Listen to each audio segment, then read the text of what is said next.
Hello and good morning, class. My name is Richard, and today I want to talk to you about the important talking points in the citizenship interview. Quiero hablar con ustedes de los puntos importantes que hay y me han preguntado de la clase de ciudadanía.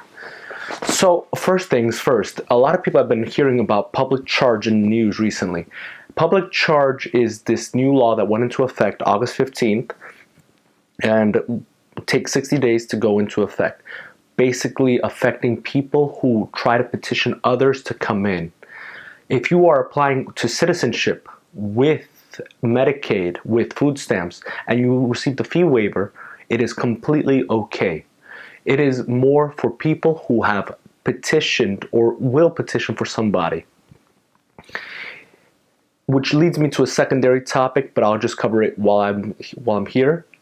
If you petition somebody before October 15th, you should be okay, according to public charge law. Las preguntas que he recibido recientemente sobre la nueva ley de carga pública es que algunos dicen, yo apliqué con Medicaid, yo apliqué con food stamps y no tuve que pagar los 725. Eso no debe de afectarte porque la nueva ley de carga pública solo va a afectar a personas que están pidiendo a otras personas. Y mientras estoy aquí, quiero también hablar, o si tú has pedido a alguien antes de octubre 15, tú deberías generalmente estar bien. Esta ley es para personas que están aplicando después del octubre 15. Secondary to this, I wanted to talk to you guys today about frequently asked questions. Why isn't my case taking so long?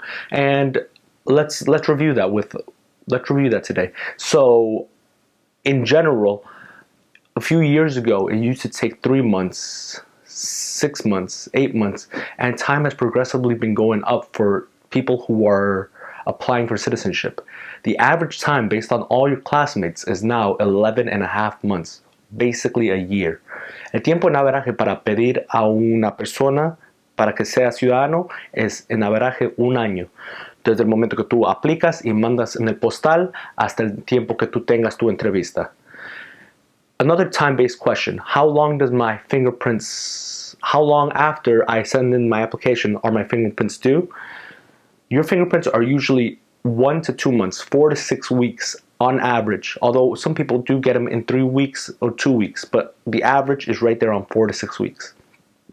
El tiempo en averaje para aplicar para la ciudadanía toma 4 a 6 semanas. How long until my interview? Again, about a year. ¿Cuánto tiempo para mi entrevista desde que mando el paquete? Otra vez, como 1 año. If I pass, how long usually does the ceremony occur afterwards?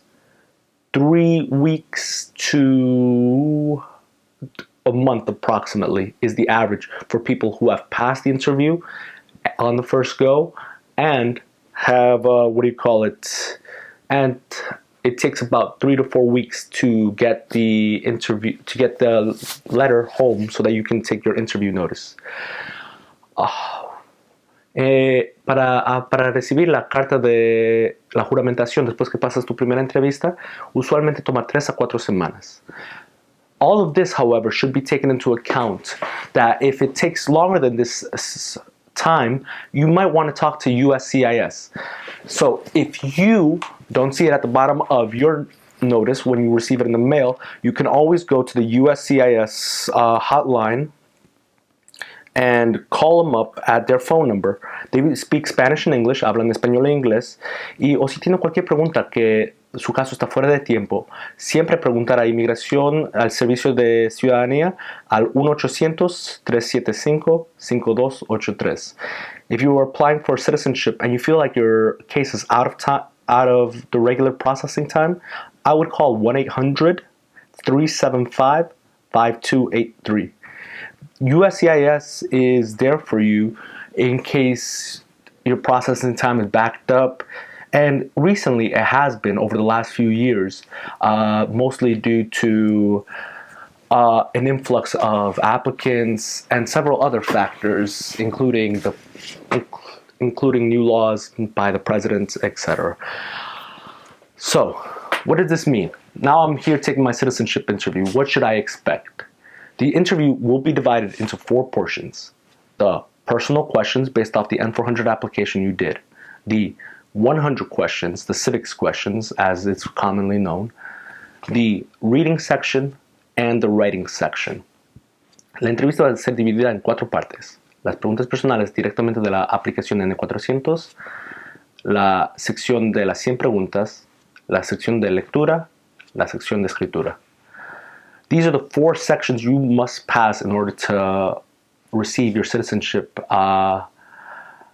naturalization certificate so that you may go to your oath ceremony so that you may become a naturalized U.S. citizen. Some people ask me, do I in general lose my green card if I go to my oath ceremony? And in most cases, they ask you to exchange your green card for a citizenship certificate. That has been the case in most cases, but there are 1 or 2 cases where I heard people have lost it. But just to be sure, again, I would call 1-800-375-5283. In general, if you have any questions about your green card being lost or stolen at the time of your interview. Personas me han preguntado o si pierdo mi residencia mientras estoy haciendo mi juramentación, y en general ustedes excambian su residencia para su ciudadanía cuando van a la juramentación. O si quieren saber qué pasaría o si mi residencia está perdida o me robaron antes que tuve mi juramentación, yo llamaría al 1-800-375-5283. So, now that we got general tips out of the way, what should I take to my interview? So, the most important thing you can take as of yet is always your green card, your social, your passport, your taxes for the last 3 years, marriage certificates if you've ever been married, divorce certificates if you've ever been divorced, birth certificates of any children, naturalization certificates of any spouse that may be a U.S. citizen, dispositions in case you've ever been arrested, and in general 2 photos of yourself. Now this is a thing that have been given problems with some people, where they did their photos and their fingerprints at the biometrics appointment, but either ways, they sometimes ask for 2 more photos at the interview. So I'd just be safe and take that beforehand in case you ever get lost over there. Oh, the camera moved.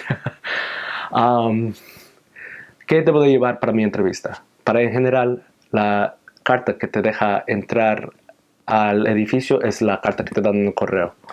La residencia, el social, los taxes para los últimos 3 años, el pasaporte, cualquier acta de matrimonio, cualquier acta de divorcio, o si aplica a ti, cualquier acta de nacimiento de los niños,